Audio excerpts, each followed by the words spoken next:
പിന്നെ കുട്ടികൾ ചെയ്യുന്ന സമയത്ത് കരയുക എന്നുള്ളത് ഒരിക്കലും ഉണ്ടാവാറില്ല. പക്ഷേ ചില കുട്ടികൾക്കൊക്കെ ഈ ഒരു പ്രൊസീജിയർ ചെയ്യുന്നതിനെക്കുറിച്ചുള്ള ആശങ്കകളും ഭയങ്ങളും ഒക്കെ ഉണ്ടാവും, ഉത്കണ്ഠയൊക്കെ ആയിട്ടായിരിക്കും വരുന്നത്.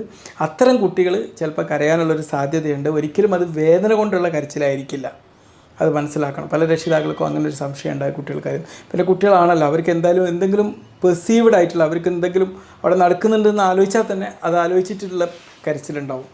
ആ ഒരു കരച്ചിൽ എന്നല്ലാതെ വേദന മൂലം കുട്ടികൾ കരയുന്നതിനുള്ള സാധ്യത വളരെ വിദൂരമാണ്.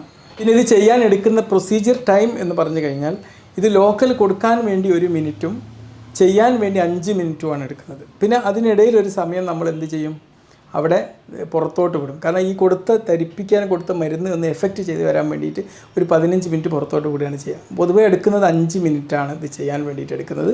ചില കുട്ടികൾക്കൊക്കെ അങ്ങോട്ടും ഇങ്ങോട്ടൊക്കെ കുറച്ച് മാറിയെന്ന് വരാം. ഓക്കെ, അത് വെച്ചിട്ട് 5 മിനിറ്റ് തന്നെ